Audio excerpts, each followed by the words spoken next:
नमस्कार दोस्तों, मैं Kuldeep Sharma, lecturer geography, government school Pandoh, जिला मंडी, हर घर पाठशाला में आपका हार्दिक स्वागत करता हूं। प्यारे बच्चों, आज हम नया चैप्टर शुरू करने जा रहे हैं जिसका नाम है अंतर्राष्ट्रीय व्यापार। इसके अंतर्गत आज हम अंतर्राष्ट्रीय व्यापार का परिचय और इसके इतिहास पर प्रकाश डालेंगे। अंतर्राष्ट्रीय व्यापार से अभिप्राय: वस्तुओं, सेवाओं और विचारों के लेन देन को व्यापार कहते हैं। जिस देश में या क्षेत्र में वस्तुओं का उत्पादन उनकी आवश्यकता से अधिक होता है, उस क्षेत्र से वस्तुएं एवं सेवाएं दूसरे क्षेत्रों को भेजी जाती हैं जहां उनकी आवश्यकता अथवा मांग होती है। संसार के विभिन्न क्षेत्रों की भौगोलिक परिस्थितियां, लोगों की कार्यकुशलता एवं प्रवीणता एवं उत्पादन में अंतर होता है।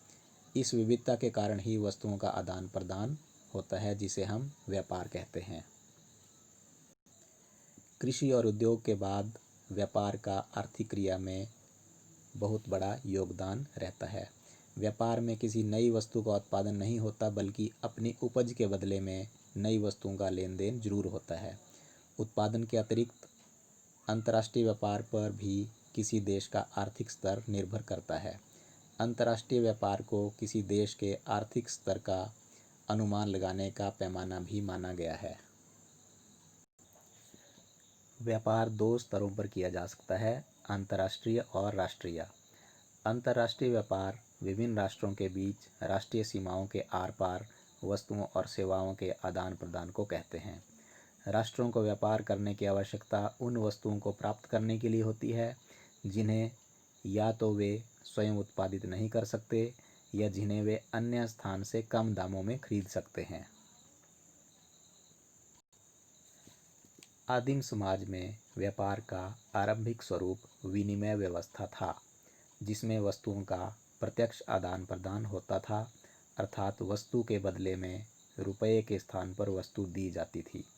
इस व्यवस्था में यदि आप एक कुम्हार होते और आपको एक नल साज की आवश्यकता होती, तो आपको एक ऐसा नल साज ढूंढना पड़ता जिसे आप द्वारा बनाए हुए बर्तनों की आवश्यकता होती, और आप उसकी नल साज की सेवाओं के बदले अपने बर्तन देकर आदान प्रदान कर सकते।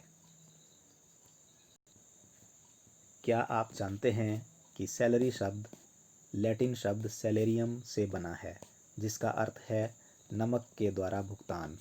क्योंकि उस समय समुद्र के जल से नमक बनाना ज्ञात नहीं था और इसे केवल खनिज नमक से ही बनाया जा सकता था, जो उस समय प्रायः दुर्लभ और खर्चीला था। यही वजह है कि यह भुगतान का एक माध्यम बना।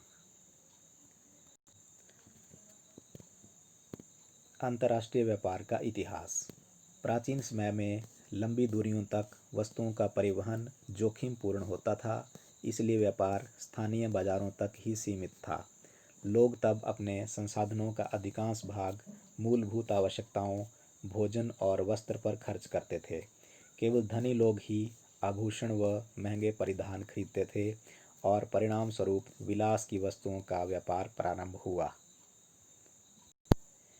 एक प्राचीन मार्ग जो बहुत ही महत्वपूर्ण है, उसका नाम है रेशम मार्ग। यह रेशम मार्ग लंबी दूरी के व्यापार का एक आरंभिक उदाहरण है, जो 6000 किलोमीटर लंबे मार्ग के सहारे रोम को चीन से जोड़ता था।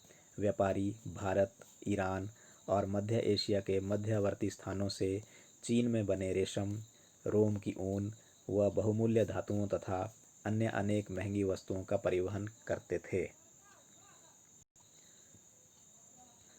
रोमन साम्राज्य के विखंडन के बाद 12वीं और 13वीं शताब्दी के दौरान यूरोपीय वाणिज्य में वृद्धि हुई।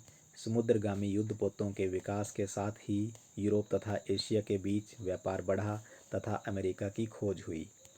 15वीं शताब्दी से ही यूरोपीय उपनिवेशवाद शुरू हुआ और विदेशी वस्तुओं के साथ व्यापार के एक नए स्वरूप का उदय हुआ, जिसे दास व्यापार कहा गया। पुर्तगालियों, डचों, स्पेनिश लोगों और अंग्रेजों ने अफ्रीकी मूल निवासियों को पकड़ा और उन्हें बलपूर्वक बागानों में श्रम हेतु नए खोजे गए अमेरिका में परिवहित किया। दास व्यापार 200 वर्षों से भी अधिक समय तक एक लाभदायक व्यापार के रूप में रहा, लेकिन बाद में इसको डेनमार्क, ग्रेट ब्रिटेन और संयुक्त राज्य अमेरिका जो कंट्री थे उनमें पूर्ण रूपेण समाप्त भी कर दिया गया। औद्योगिक क्रांति के बाद कच्चे माल जैसे अनाज, मांस, ऊन की मांग भी बढ़ी, लेकिन विनिर्माण की वस्तुओं की तुलना में उनका मौद्रिक मूल्य घट गया। औद्योगिकृत राष्ट्रों ने कच्चे माल के रूप में प्राथमिक उत्पादों का आयात किया और मूल परत तैयार माल को वापस अनौद्योगिकृत राष्ट्रों को निर्यात कर दिया। 19वीं शताब्दी के उत्तरार्ध में प्राथमिक वस्तुओं का उत्पादन करने वाले प्रदेश अधिक महत्वपूर्ण नहीं रहे और औद्योगिक राष्ट्र एक दूसरे के मुख्य ग्राहक बन गए। प्रथम व द्वितीय विश्व युद्ध के दौरान पहली बार राष्ट्रों ने व्यापार कर और संख्यात्मक प्रतिबंध लगाए।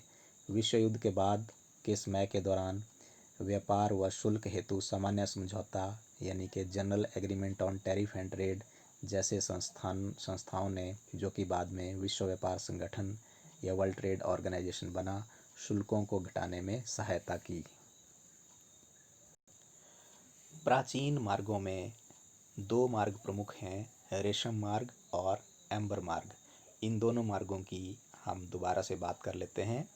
रेशम मार्ग प्राचीन काल और मध्य काल में ऐतिहासिक व्यापारिक सांस्कृतिक मार्गों का एक समूह था, जिसके माध्यम से एशिया, यूरोप और अफ्रीका आपस में जुड़े हुए थे।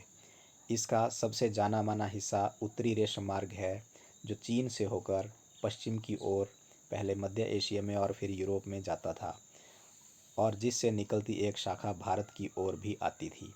रेशम मार्ग का जमीनी हिस्सा लगभग 6000 किलोमीटर लंबा था और इसका नाम चीन के रेशम के नाम पर पड़ा, जिसका व्यापार इस मार्ग की मुख्य विशेषता थी। इसके माध्यम मध्य एशिया, यूरोप, भारत और ईरान में चीन के हान राजवंश काल में पहुंचना शुरू किया। दूसरा एक प्राचीन मार्ग है एम्बर रोड या एम्बर मार्ग। पूर्वी यूरोप में एक प्राचीन व्यापार मार्ग था, जिसका नामकरण उत्तर सागर और बाल्टिक सागर से भूमध्य सागर तक ले जाए जाने वाले एम्बर के व्यापार के कारण हुआ। इसे पूर्वी मार्ग या ईस्ट रूट भी कहा जाता है। ये ईस्ट रूट को दर्शाया गया है, नेट से ये इमेज ली गई है।